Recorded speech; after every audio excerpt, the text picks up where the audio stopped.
வணக்கம். இன்றைக்கி நம்ம பார்க்க போகிற சமையல் என்னென்னு பார்த்தீங்கன்னா, ஒரு 2 வகையான சட்னி தான். ஒன்று கொள்ளு சட்னி, இன்னொன்று பார்த்தீங்கன்னா ரொம்ப சிம்பிளாக பண்ணக்கூடிய தக்காளி கடையல். ரெண்டுமே பார்த்திங்கன்னா இட்லி, தோசை, சப்பாத்தி எல்லாத்துக்குமே ரொம்ப அருமையாக இருக்கும். இப்போ வாங்க இந்த 2 சைட் டிஷ்ஷும் எப்படி செய்யலாங்கிறத பார்க்கலாம்.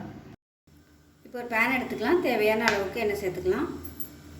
எண்ணெய் சூடானதும் அடுப்பு நல்லா குறைச்சி வச்சுட்டு நல்லா ஒரு 2 டேபிள் ஸ்பூன் கடலைப்பருப்பு சேர்த்துக்கலாம். சேர்த்துட்டு நல்லா பொன்னிறமாக வறுத்துக்கலாம். ரொம்ப கருக விட்டுறக்கூடாது. அதுக்காக தான் வந்து ஃப்ளேம் வந்து குறைச்சி வச்சுக்கோங்க. ரொம்ப எண்ணெய் சூடாக இருந்துச்சுன்னா கடலைப்பருப்பு வந்து போட்டோடனே சட்டுன்னு கருகி போயிடும். இப்போ கடலைப்பருப்பு நல்லா வறுபட்டுக்கிட்டு இருக்குது. இதில் 2 பச்சை மிளகாயை உடச்சிட்டு சேர்த்துக்கோங்க. முழுசாக சேர்த்திங்கன்னா அப்படியே வெடிக்கும். அதோட ஒரு 10 வரமிளகாயும் சேர்த்துக்கலாம். பச்சை மிளகாயும் வரமிளகாயும் நல்லா வறுபட்டுருச்சு. இதில் பார்த்திங்கன்னா நல்லா ஒரு 20 சின்ன வெங்காயம் முழுசாக அப்படியே சேர்த்துக்கலாம். அது கூடவே 10 பல் பூண்டும் சேர்த்துக்கலாம்.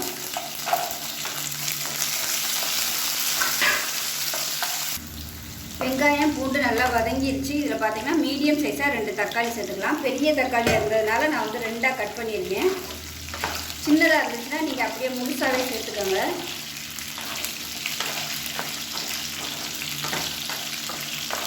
இந்த தக்காளி நல்லா மசிட்டு வரட்டும். அதாவது அந்த தோலெல்லாம் நல்லா அப்படியே வதங்கி வர அளவுக்கு வதக்கி விட்டுக்கலாம்.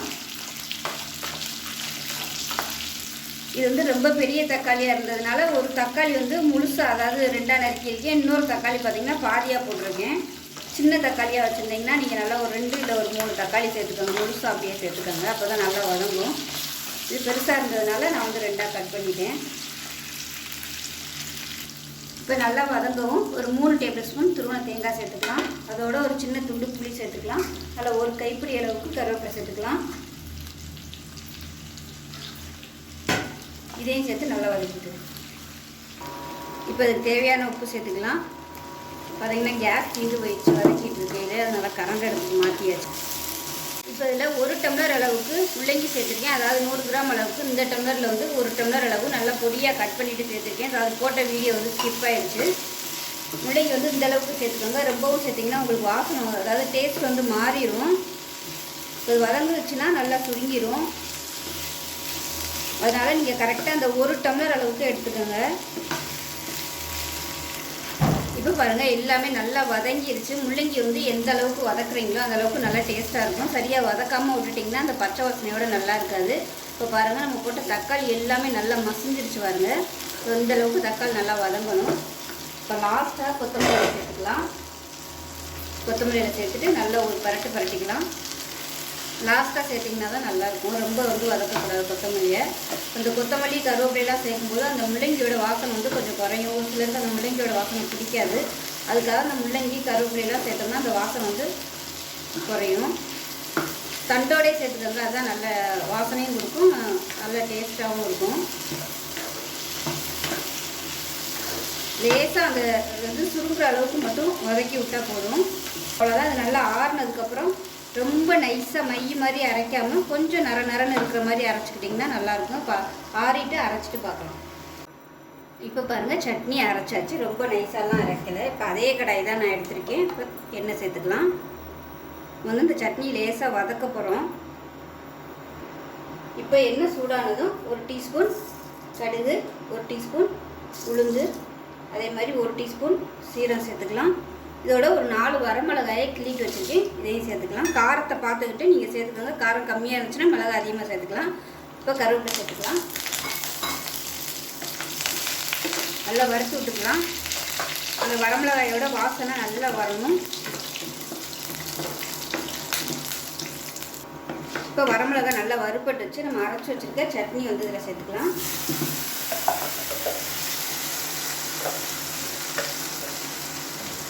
சேர்த்து நல்லா அந்த எண்ணெயில் வந்து வதக்கி விட்டுக்கலாம்.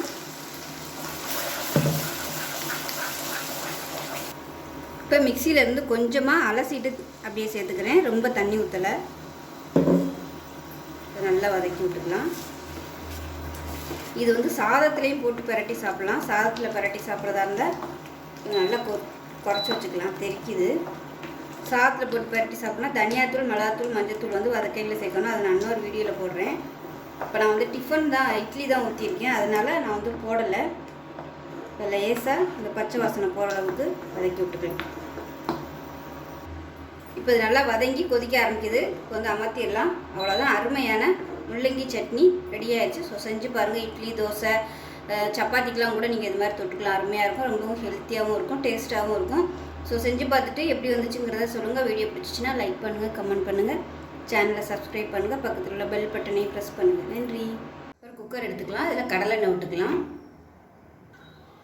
எண்ணெய் சூடானதும் ஒரு பிரியாணி இலை சேர்த்துக்கலாம், ஒரு பட்டை சேர்த்துக்கலாம், அதோட 1 டீஸ்பூன் சோம்பு சேர்த்துக்கலாம். இது எல்லாமே பொரியட்டும். இப்போ இது நல்லா பொரிய ஆரம்பிக்குது. கருவேப்பிலை சேர்த்துக்கலாம். கருவேப்பிலை எவ்வளோ சேர்க்குறீங்களோ நல்ல வாசனையாக இருக்கும். அது கூடவே 2 பச்சை மிளகாய் கீறிட்டு சேர்த்துக்கலாம்.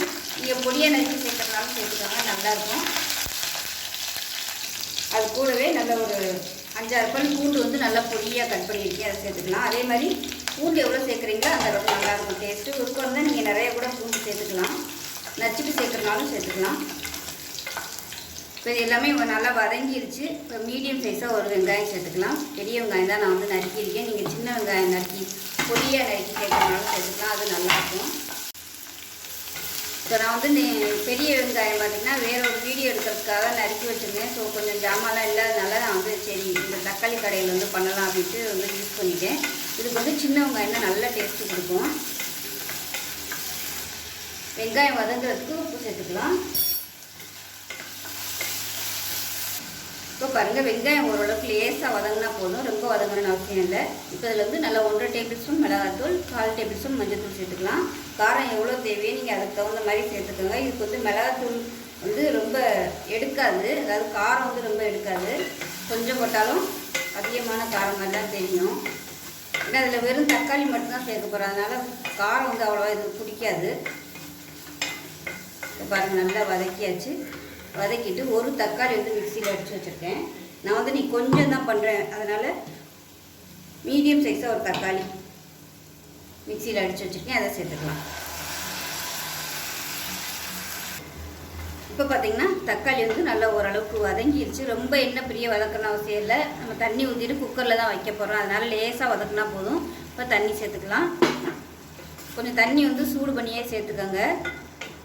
இப்போ வந்து உங்களுக்கு அந்த தக்காளி கடையில் எவ்வளோ வேணுமோ அதுக்கு தகுந்த மாதிரி தண்ணி சேர்த்துக்கோங்க. நான் வந்து ஒரு 3 பேர் சாப்பிட்ற அளவுக்கு தான் வச்சுருக்கேன். ஏன்னா சட்னி வேறு கொஞ்சம் ஃப்ரிட்ஜில் இருக்குது, அதையும் காலி பண்ணிவிட்டு அது கொஞ்சத்துக்கு பத்தாததுக்கு தான் இந்த தக்காளி கடையில் வந்து வைக்கிறேன்.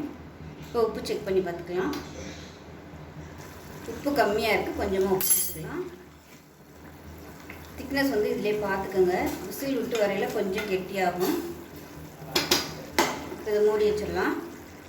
இப்போ பொடியாக நறுக்கினா கொத்தமல்லி இலை சேர்த்துக்கலாம். இது வந்து நல்ல ஒரு டேஸ்ட்டு கொடுக்கும். அதில் எவ்வளோ தூரம் நீங்கள் கொத்தமல்லி சேர்க்குறீங்களோ அவ்வளோ தூரம் டேஸ்ட் நல்லாயிருக்கும். இப்போ அதை மூடி வச்சிடலாம். விசில் போட்டுட்டு நல்லா ஒரு 4 விசில் விட்டுட்டு ஸ்டீம் போனதுக்கப்புறம் பார்க்கலாம். இப்போ விசில் விட்டு ஸ்டீம் போயிடுச்சு. இப்போ பாருங்கள், இந்த மாதிரி தான் இருக்கும். இது நம்ம அந்த வெங்காயத்தோடு சாப்பிடையில தான் டேஸ்ட் வந்து சூப்பராக இருக்கும். ஸோ எனக்கு வந்து இந்த திக்னஸ் போதும். இதில் வந்து இதுக்கு வந்து கடலை மாவு, பொட்டுக்கடலை இதெல்லாம் வந்து கரைச்சி ஊற்றணும்னு அவசியம் இல்லை. இது ஏற்கனவே கெட்டியாக தான் இருக்கிறதுனால அதெல்லாம் ஊற்றணும்னு அவசியம் இல்லை. அது ஒரு டைப்பு, இந்த மாதிரி பண்ணுறது ஒரு டைப்பு. இது சப்பாத்திக்கெலாம் கூட நல்லாயிருக்கும். ரொம்ப சிம்பிளாக பண்ணக்கூடிய ஒரு தக்காளி கடையல். இட்லிக்கெலாம் ஊற வச்சு சாப்பிட்டோம்னா அவ்வளோ அருமையாக இருக்கும். கண்டிப்பாக ட்ரை பண்ணி பாருங்கள். இப்போ பாருங்கள், அருமையான தக்காளி கடையல் ரொம்ப சிம்பிளாக ரெடி ஆகிடுச்சு. ஸோ இதே மாதிரியே செஞ்சு பாருங்கள். செஞ்சு பார்த்துட்டு எப்படி வந்துச்சுங்கிறத சொல்லுங்கள். வீடியோ பிடிச்சிச்சுன்னா லைக் பண்ணுங்கள், கமெண்ட் பண்ணுங்கள், சேனலை சப்ஸ்கிரைப் பண்ணுங்கள், பக்கத்தில் உள்ள பெல் பட்டனையும் ப்ரெஸ் பண்ணுங்கள். நன்றி.